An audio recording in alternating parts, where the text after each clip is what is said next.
حي على الفلاح.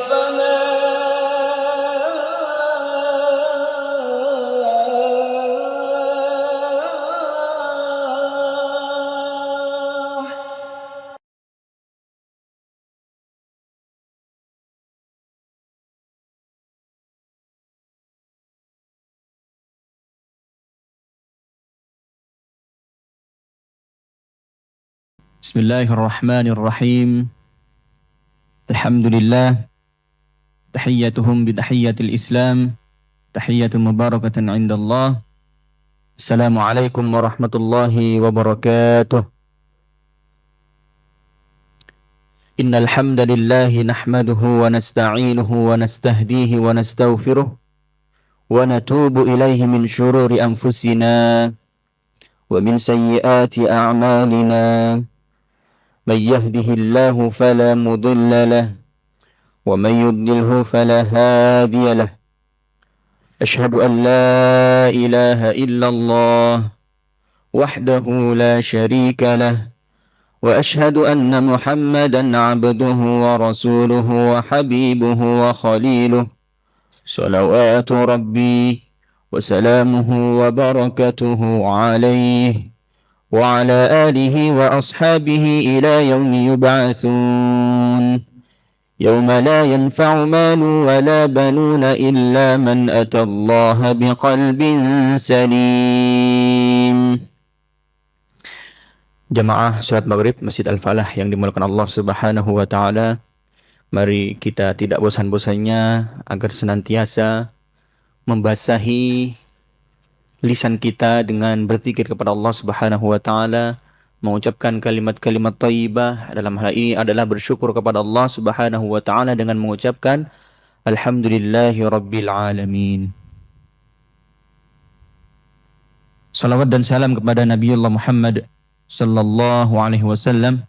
Allahumma salli wa sallim wa barik alaihi, kepada keluarga, sahabat dan pengikutnya hingga yaumil akhir. Jamaah salat maghrib Masjid Al-Falah yang dimuliakan Allah Subhanahu wa taala. Tema pada malam hari ini yaitu kesudahan bagi orang-orang yang sombong. Jadi tema malam ini sebetulnya lanjutan dari tema sebelumnya ya. Jadi dua pertemuan sebelumnya kita telah membahas tentang atau telah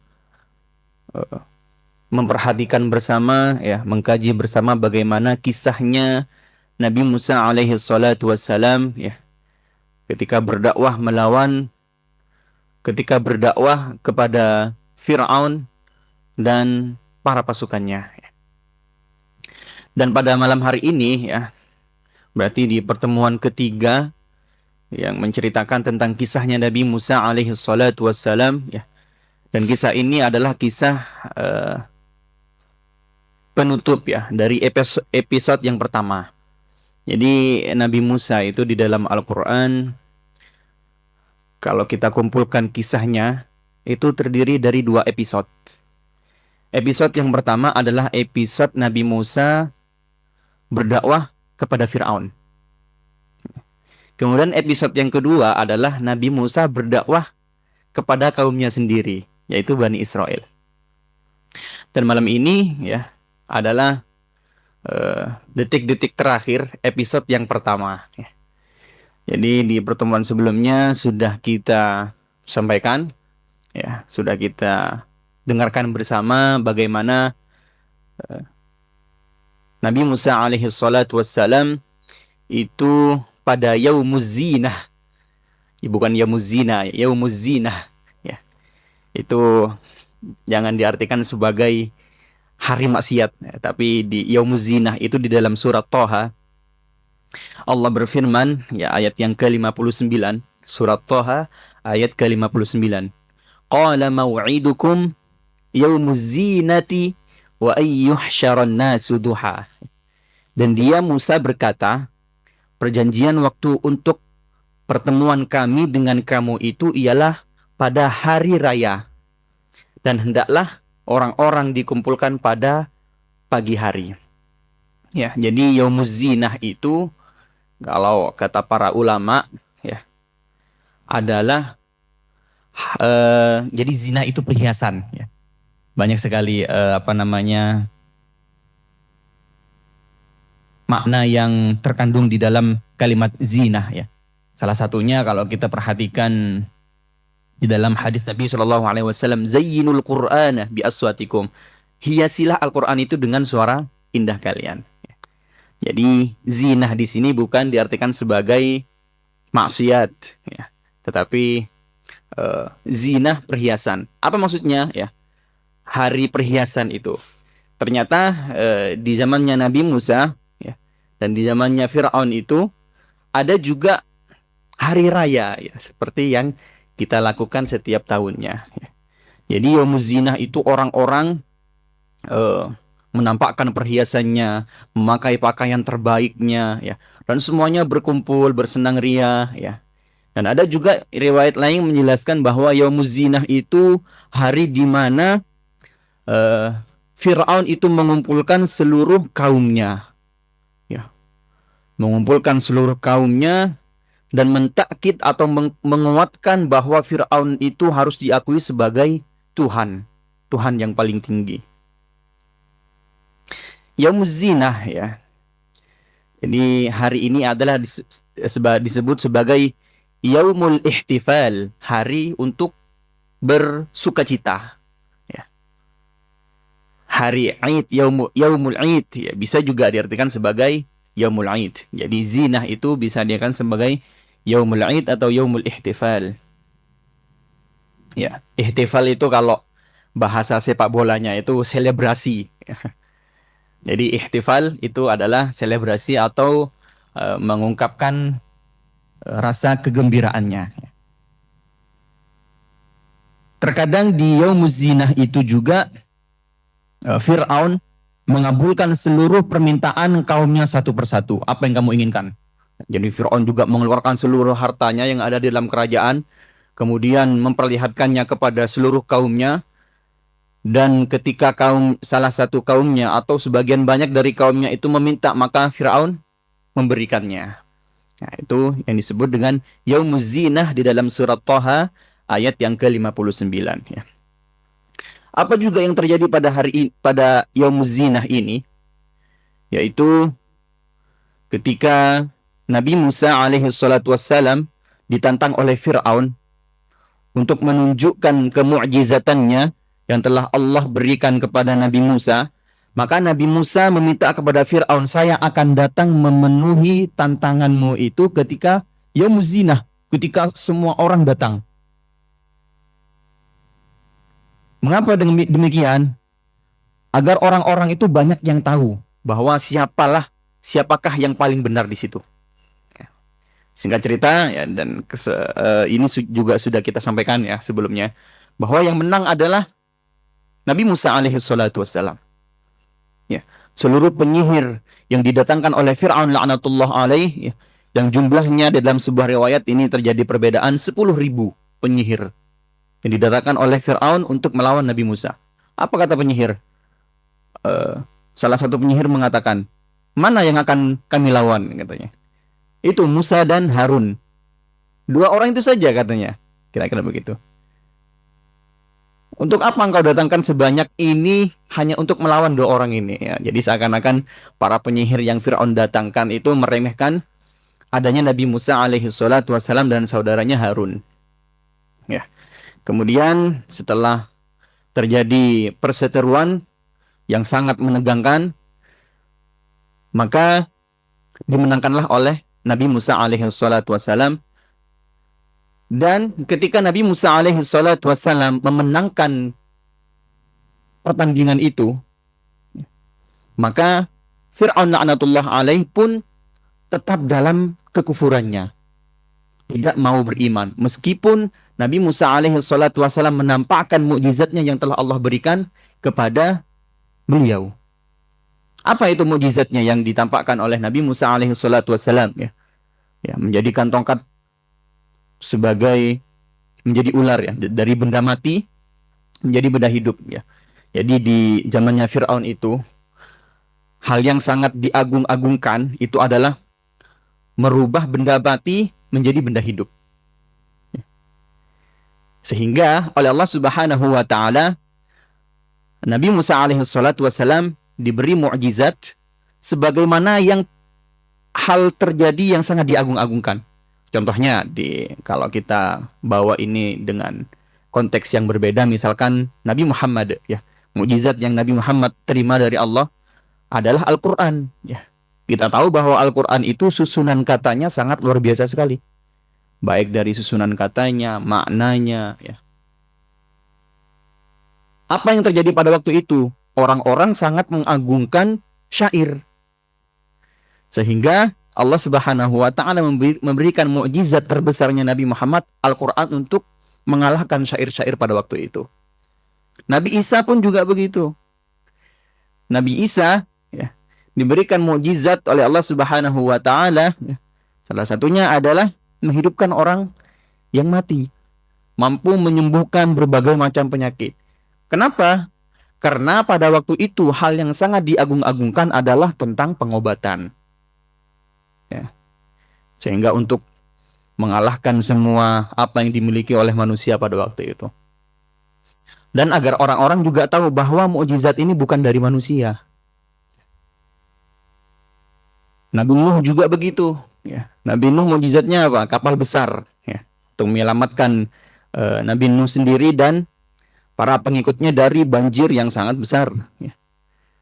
Apa yang sedang trending pada waktu itu? Itu adalah orang-orang sangat mengagung-agungkan sebuah arsitek, ya, desain. Sehingga ketika Nabi Nuh alaihi salatu wassalam dan para pengikutnya berbondong-bondong membuat sebuah kapal besar, itu dikira sama orang-orang pesaingnya, itu dikira orang gila ya. Maka oleh Allah Subhanahu wa taala diberikan mukjizat, diberikan kemampuan untuk membuat sebuah kapal besar yang itu tidak bisa dilakukan oleh manusia pada waktu itu pada umumnya.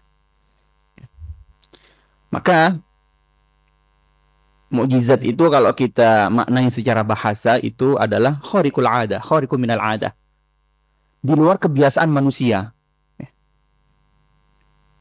Kembali lagi bahwa mukjizat di antara mukjizatnya Nabi Musa, ya, Nabi Isa, kemudian Nabi Nuh, ya, itu semuanya mukjizatnya adalah visible,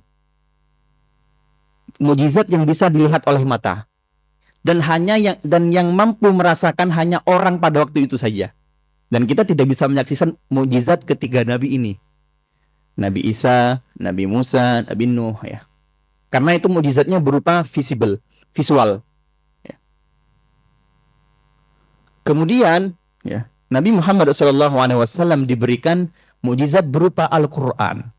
Dan Al-Quran ini adalah mukjizat non-visible.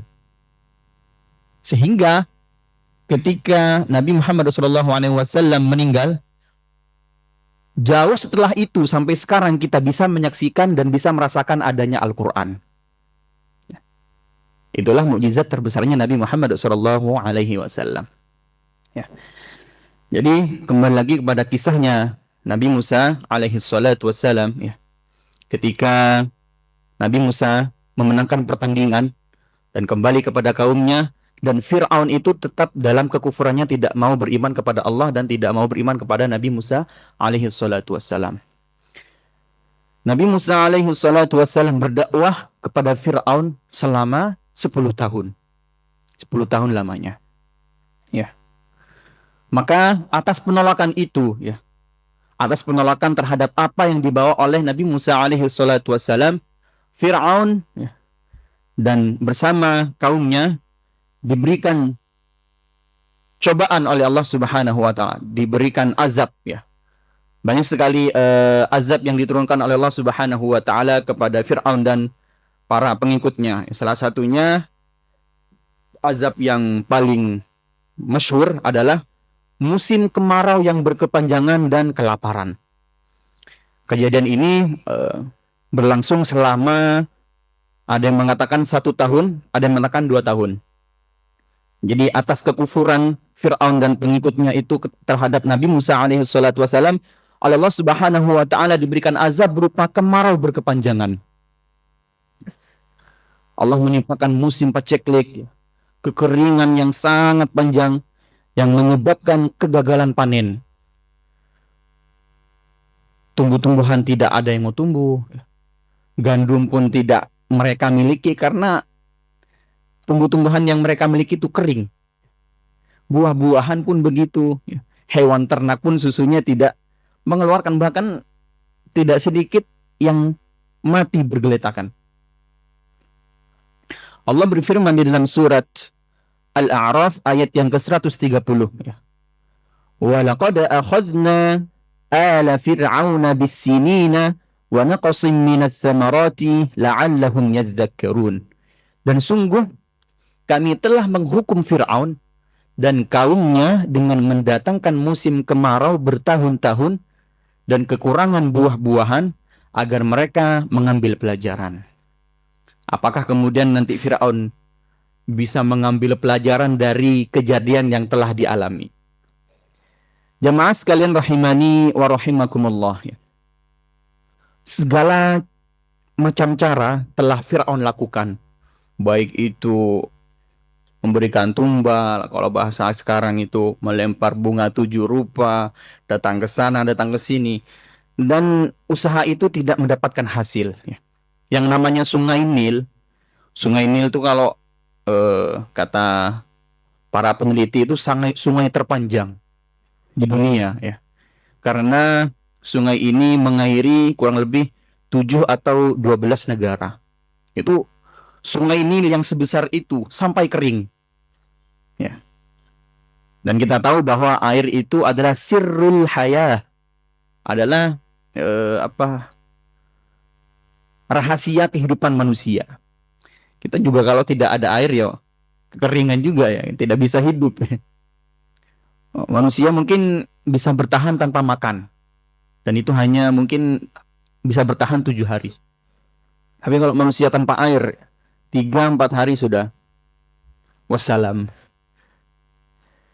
Kecuali oleh Allah Subhanahu wa taala yang diberikan kelebihan ya. Jemaah sekalian rahimani wa rahimakumullah. Berbagai macam cara telah Fir'aun lakukan. Fir'aun itu memiliki banyak sekali pasukan. Bahkan mengutus semua pasukannya untuk pergi ke luar Mesir untuk mencari air. Ya, misalkan ke negara Afrika ya lainnya, pergi ke Eropa ya, pergi ke perjalanan yang sangat jauh. Namanya perjalanan yang sangat jauh, waktu itu kendaraan sangat terbatas, tidak seperti zaman kita sekarang ya. Menggunakan onta dan kuda dan hewan yang sejenisnya. Ya, ketika mereka justru mendapatkan pasukannya Fir'aun itu mendapatkan air di luar Mesir, namanya perjalanan jauh dan air itu hanya habis di perjalanan, tidak sampai dibawa pulang ke Mesir, hanya sisa segelas saja. Kata pasukannya, wahai Fir'aun, air yang saya bawa ini hanya sisa segelas. Kalau kamu sudah minum air ini, tidak ada lagi air yang kita miliki. Dari berbagai macam cara dilakukan, ada satu wizardnya, menterinya mengatakan, Fir'aun mengatakan begini, ada satu cara yang belum kamu lakukan. Semua cara mungkin sudah kamu lakukan ya, bahkan mencari air keluar daripada Mesir ya. Tapi ada satu hal yang belum kamu lakukan. Ada yang bisa menebak kira-kira apa yang satu hal ini yang belum Fir'aun lakukan? Apa kira-kira? Gimana? Ya, kata menterinya, coba kamu lobby kepada Musa agar meminta air kepada Tuhannya Musa, bukan kepada Musanya, Tuhannya Musa, begitu. Kemudian datanglah Nabi Musa alaihi salatu wassalam dan melakukan sebuah kesepakatan. Wahai Musa, kalau Tuhanmu itu, kalau bahasa kita sakti ya, kalau Tuhanmu itu baik, Tuhanmu itu maha besar, maha penguasa, coba turunkan air dari langit. Kalau Tuhanmu bisa melakukan itu, aku akan beriman kepada Tuhanmu dan Tuhanku. Kata Fir'aun laknatullah alaih. Kemudian dikuatkan lagi oleh Nabi Musa. Benar ya Fir'aun, kata Musa, kira-kira gitu bahasanya. Benar ya Fir'aun, kamu akan beriman kepada Tuhanku dan Tuhanmu kalau Tuhanku bisa menurunkan hujan. Ya. Kemudian jemaah sekalian rahimani wa rahimakumullah. Ya. Lantas Nabi Musa alaihi salatu wassalam meminta kepada Allah, wahai zat yang telah menahan turunnya air hujan, turunkanlah hujan kepada kami sebagai bentuk kebesaranmu. Turunnya air hujan itu mendahului turunnya tangan Nabi Musa alaihi salatu wassalam. Jadi sebelum Nabi Musa menurunkan tangannya atas selesainya mengucapkan doa, hujan turun terlebih dahulu. Dan hujan itu turun selama 1 bulan penuh, tanpa henti. Sampai yang tadinya sungai Nil itu kering, sampai penuh. Kita tahu ya, sungai Nil itu sangat panjang sekali, sungai yang sangat panjang. Ya. Betapa lebatnya berarti ya hujan yang Allah turunkan kepada mereka. Lantas apakah kemudian Fir'aun beriman? Itu pertanyaannya. Kemudian ketika Fir'aun diberikan hujan ya oleh Allah Subhanahu wa taala, apa yang kemudian Fir'aun itu katakan? Memang sudah sekarang waktunya turun hujan. Saking tidak mau berimannya kepada Allah dan Nabi Musa alaihi salatu wassalam. Ma'asyiral muslimin rahimani wa rahimakumullah. Ketika kemudian merasa bersedih Nabi Musa alaihi salatu wassalam ya, karena tidak mau beriman kepada Allah. Karena sebetulnya jamaah sekalian rahimani wa rahimakumullah, jadi tujuan Nabi Musa mendakwahi Fir'aun itu bukan untuk merebut kekuasaan. Wahai Fir'aun, engkau tetap dengan kekuasaanmu dan engkau harus tetap beriman kepada Allah Subhanahu wa taala. Jadi tujuan Nabi Musa bukan untuk merebut kekuasaannya, tapi hanya memerintahkan kepadanya beriman kepada Allah Subhanahu wa taala. Karena Fir'aun ini kan namanya raja, Pak ya. Raja pada waktu itu, dan yang namanya raja itu kan pasti punya banyak pengikut. Kalau misalkan Nabi Musa waktu itu bisa berdakwah kepada Fir'aun dan kemudian Fir'aun beriman, tentu pasti pengikutnya banyak yang beriman juga. Sehingga ini target dakwah, kalau bahasa marketing, target marketing ya. Target marketingnya nih potensinya bagus ya. Karena dia akan membawa seluruh pasukannya untuk beriman juga kepada Allah. Misalkan Fir'aun itu kemudian beriman kepada Allah ya. Banyak pahala yang Fir'aun akan dapatkan kalau misalkan Fir'aun itu beriman. Ternyata setelah hal itu terjadi, tetap kemudian Fir'aun itu tidak mau beriman, tetap dalam kekufurannya. Ya, bahkan ketika diberikan nikmat pun menggunakan bahasa seakan-akan mengeles ya kalau bahasa kita. Tetap tidak mau beriman ya. Kemudian jemaah sekalian rahimani wa rahimakumullah ya. Seiring berjalannya waktu ya, kaumnya Fir'aun itu sempat nyeletuk begini. Kalau misalkan Fir'aun saja minta tolong kepada Tuhannya Nabi Musa, ya, kalau Fir'aun saja minta tolong kepada Tuhannya Nabi Musa, berarti Tuhannya Nabi Musa itu lebih canggih daripada Fir'aun, begitu. Kata pasukannya, kata kaumnya Fir'aun. Berarti kita beriman saja kepada Tuhannya Nabi Musa. Akhirnya semakin panas Fir'aun akhirnya. Semakin panas, semakin dongkol kepada Nabi Musa ya. Jadi ketika dalam kekeringan itu, ini belum saya sampaikan. Ketika dalam kekeringan itu selama 1 atau 2 tahun, Nabi Musa dan para pengikutnya itu aman-aman saja, tidak merasakan dampak yang dirasakan oleh Fir'aun dan para pengikutnya. Karena Nabi Musa itu juga hidup di Mesir, tetapi ada sumur yang tidak diketahui oleh Fir'aun, dan itu hanya digunakan oleh Musa dan pengikutnya. Jadi Nabi Musa itu tidak terdampak kemarau itu. Ya. Maka jemaah sekalian rahimani wa rahimakumullah, ya, berbagai kebesaran Allah tunjukkan ya di hadapan Fir'aun. Maka Fir'aun, ya, namanya Fir'aun seorang raja, tentu dia punya banyak pasukan, ya. Ada Fir'aun itu ternyata juga punya, kalau bahasa kita, Kopassus, ya, pasukan khusus. Ya. Seluruh pasukan khususnya dikeluarkan, dan pasukan khusus ini hanya dikeluarkan oleh waktu-waktu tertentu saja, tidak setiap saat, ya. Seluruh pasukan khususnya dikeluarkan, kemudian sisa pasukan yang ada juga dikumpulkan. Apa kata Fir'aun? Hari ini kita akan mengejar Musa dan membunuhnya. Jemaah sekalian rahimani wa rahimakumullah, ya. Tentu Nabi Musa alaihi salatu wassalam, ya, secara manusiawi, ya. Kita pun juga begitu, ya. Secara manusiawi Nabi Musa juga ketika mendapatkan mukjizat untuk melemparkan tongkatnya yang kemudian menjadi ular, secara manusiawi takut, ya. Apalagi sampai mendengar berita bahwa Fir'aun dan seluruh pasukannya akan mengejarnya dan membunuhnya. Ya. Dan tidak hanya membunuh Nabi Musa, tapi membunuh seluruh pengikutnya Nabi Musa alaihi salatu wassalam. Kemudian mereka diajak untuk membunuh Nabi Musa, ya. Dan latar belakang pengikutnya Nabi Musa alaihi salatu wassalam itu bermacam-macam. Ada yang petani, ya. Ada yang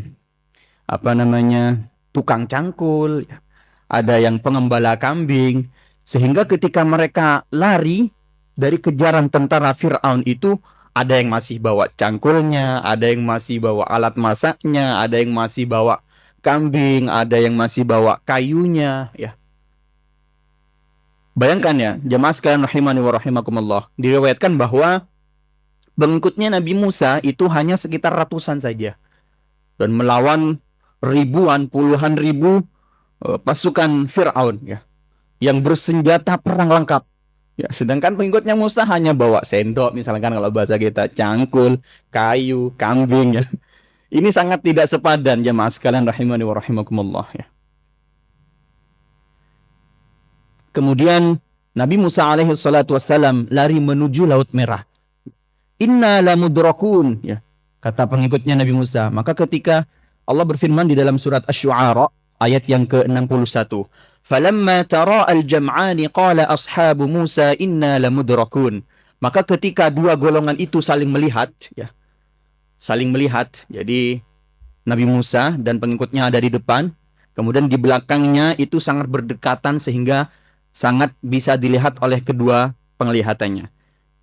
Berkatalah pengikut-pengikut Musa, ya, inna lamudrakun, kita benar-benar akan tersusul, ya. Mereka sudah sangat dekat berada di belakang kita, wahai Musa. Qala kalla inna ma'iya rabbi sayahdin. Lalu Nabi Musa alaihi salatu wassalam menjawab, kalla inna ma'iya rabbi sayahdin. Sekali-kali tidak akan tersusul. Sesungguhnya Tuhanku bersamaku, dia akan memberi petunjuk kepadaku. Fa'auha ila Musa anidrib bi'asaka al-bahr fanfalaqa fakana kullu firqin kattaudil azim. Lantas ketika Nabi Musa dan seluruh pasukannya berada di bibir laut, Allah wahyukan kepada Musa, anidrib bi'asaka al-bahr, pukullah laut itu dengan tongkatmu, maka fanfalaqa fakana kullu firqin kattaudil azim, maka terbelahlah lautan itu dan setiap belahan seperti gunung yang besar.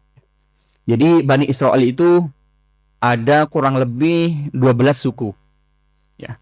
Dan ketika Nabi Musa alaihi salatu wassalam memukulkan tongkatnya itu, lalu laut itu terbelah menjadi, di dalam sebuah riwayat dikatakan bahwa menjadi 12, sehingga setiap suku masuk terhadap belahan itu, ya. Wa azlafna thammal akharin, dan di sanalah kami dekatkan golongan yang lain ya. Wa anjayna Musa wa man ma'ahu ajma'in, dan kami selamatkan Musa dan orang-orang yang bersamanya.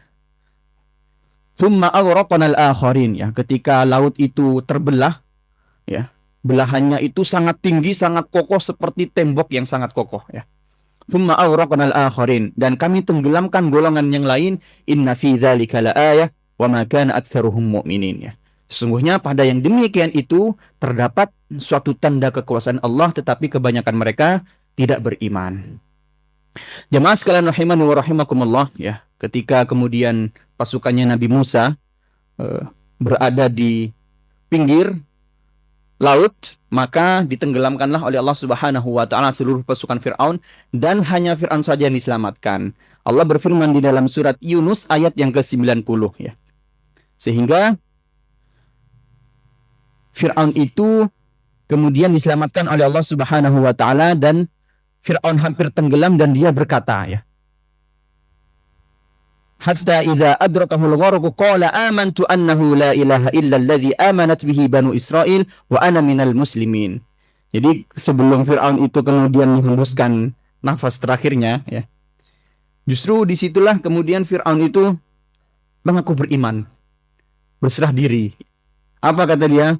Amantu annahu la ilaha illa alladhi amanat bihi banu Israil wa ana minal muslimin. Aku percaya bahwa tidak ada Tuhan yang benar melainkan Tuhan yang dipercayai oleh Bani Israel, dan aku termasuk orang-orang muslim atau orang-orang yang berserah diri. Al-ana wa qad asaita qablu wa kunta minal mufsidin. Mengapa baru sekarang kamu beriman? Kata Allah Subhanahu wa taala, padahal sesungguhnya engkau telah durhaka sejak dahulu dan engkau termasuk orang yang berbuat kerusakan. Fal-yawma nunajjika bi badanika litakuna liman khalfaka ayah wa inna katsiran minan nasi an ayatina laghafilun. Maka pada hari ini kami selamatkan jasadmu agar engkau dapat menjadi pelajaran bagi orang-orang yang datang setelahmu. Tetapi banyakkan manusia tidak mengindahkan tanda-tanda kekuasaan kami. Walaqad bawwa'na bani Israil. Ya, ini episode yang baru ya. Jadi jamaah sekalian rahimani wa rahimakumullah ya. Banyak sekali pelajaran yang dapat kita ambil dari kisahnya Nabi Musa alaihi salatu wassalam ya, selama berdakwah kepada Fir'aun laknatullah alaih dan seluruh para pengikutnya ya. Salah satunya adalah bagaimana ketika Allah Subhanahu wa taala bertanya kepada Nabi Musa, "Wa ma tilka biyaminika ya Musa?" Apa yang ada di tangan kananmu itu wahai Musa? Qala hiya 'asai atawakka'u 'alaiha wa ahussu biha 'ala ghanami wa liya fiha ma'arib ukhra. Inilah tongkat untuk saya gunakan untuk mengembala kambing ya, untuk misalkan mengambil daun-daunan dan yang lainnya. Dari kisah inilah ya, mengapa Allah masih bertanya kepada Nabi Musa, apa yang engkau pegang di tangan kananmu wahai Musa? Ini juga jamaah sekalian rahimani wa rahimakumullah, nyambung dengan apa yang Allah perintahkan agar kita itu senantiasa berdoa. Kita itu sebagai orang hamba Allah Subhanahu wa taala, sebagai seorang yang muslim, mukmin ya, kita harus tetap berdoa kepada Allah. Meskipun kita tahu bahwa Allah itu maha tahu, kita nggak minta pun Allah itu tahu apa yang kita butuhkan. Tapi Allah perintahkan doa itu sebagai bentuk penghambaan kita kepada Allah Subhanahu wa taala. Jangan sampai kita tidak mau berdoa. Ngapain kita harus berdoa? Kan Allah juga Allah maha tahu, Allah maha mengetahui. Bahkan Allah mengetahui sebelum saya tahu, istilahnya ya. Tidak begitu jamaah sekalian rahimani wa rahimakumullah. Ketika datang suatu perintah, maka kita tidak perlu bertele-tele. Mengapa sholat duhur 4 rakaat, sholat asar 4 rakaat? Mengapa nggak digabung aja sekalian 8? Itu tidak seperti itu ya. Ketika datang perintah Allah Subhanahu wa taala, maka lakukanlah. Ketika datang larangan, maka tinggalkanlah ya. Itu sebagai seorang muslim yang baik, itu harus sami'na wa ata'na, bukan sami'na wa asaina. Jamaah sekalian rahimani wa rahimakumullah ya. Kemudian selesailah episode yang pertama, episode di mana Nabi Musa alaihi salatu wassalam berdakwah kepada Fir'aun selama 10 tahun ya. Banyak sekali lika-liku yang dijalani atau yang dialami oleh Nabi Musa alaihi salatu wassalam ya. Begitupun juga dengan kita manusia biasa ya. Kalau Nabi saja ujiannya itu bahkan ingin sampai mau dibunuh ya. Jadi Nabi Musa itu mau dibunuh oleh Fir'aun itu tidak hanya satu kali saja. Banyak sekali percobaan yang dilakukan oleh Fir'aun ya. Dan tidak berhasil ya. Justru Fir'aun yang pada akhirnya masuk ke dalam jurang kebinasaan ya. Maka jemaah sekalian rahimani wa rahimakumullah ya, nanti episode yang kedua adalah ya ayat yang ke-93, walaqad bawwa'na bani Israil mubawwa'a sidqin wa razaqnahum minat thayyibat. Dan sungguh kami telah menempatkan Bani Israel. Bani Israel itu maksudnya kaumnya Nabi Musa ya, di tempat kediaman yang bagus, dan kami beri mereka rizki yang baik ya. Maka mereka tidak berselisih kecuali setelah datang kepada mereka pengetahuan yang tersebut dalam Taurat. Sesungguhnya Tuhan kamu akan memberi keputusan antara mereka pada hari kiamat tentang apa yang mereka perselisihkan itu. Jadi perjuangan Nabi Musa alaihi salatu wassalam itu memperjuangkan kaumnya yaitu Bani Israel agar lari dari kejaran Fir'aun dan tentaranya ya, melakukan pelarian dari percobaan pembunuhan ya, diselamatkan oleh Nabi Musa alaihi salatu wasallam dengan izin Allah Subhanahu wa taala. Kemudian ketika jasanya Nabi Musa itu sangat banyak kepada kaumnya sendiri yaitu Bani Israel, justru di kemudian hari di episode yang kedua, Bani Israel itu justru membangkang kepada Nabi Musa yang telah memberikan banyak jasa kepada mereka. Itu nanti episode yang kedua ya. Dan mukjizatnya Nabi Musa juga banyak ya, ada mukjizat ketika episode pertama dan episode yang kedua ya. Kalau episode yang kedua salah satunya itu di dalam surat Al-Baqarah yang sangat masyhur, ketika Nabi Musa mengetukkan tongkatnya kemudian muncullah 12 mata air ya. Itu salah satu mukjizat Nabi Musa di episode yang kedua. Di episode di mana Nabi Musa alaihi salatu wassalam berdakwah menghadapi ngeyelnya Bani Israel ya. Kenapa ngeyel ya? Karena datang satu perintah sangat bertele-tele ya. Sembelihlah seekor sapi betina. Kemudian ditanya ukurannya seperti apa, warnanya seperti apa, dan yang lainnya. Yang itu sebetulnya hanya bertele-tele sehingga mereka tidak mau melakukan sebetulnya ya. Maka jemaah sekalian rahimani wa rahimakumullah, pelajarannya adalah yang dapat kita ambil hikmah sekali lagi bahwa ketika datang suatu perintah dari Allah Subhanahu wa taala, maka kita harus melakukan tanpa terlalu banyak alasan mengapa demikian, mengapa begini, mengapa begitu ya. Wa manahakum anhu fantahu, ketika datang suatu larangan maka tinggalkanlah ya. Jemaah sekalian rahimani wa rahimakumullah, inilah pertemuan kita pada malam hari ini yang dapat kita kaji bersama. Semoga Allah Subhanahu wa taala mempertemukan kita di pertemuan berikutnya. Amin amin ya rabbal alamin. Kita akhiri dengan hamdalah dan kafaratul majlis. Alhamdulillahi rabbil alamin. Subhanakallahumma wa bihamdika nashhadu an la ilaha illa anta nastaghfiruka wa natubu ilaik. Wassalamualaikum warahmatullahi wabarakatuh.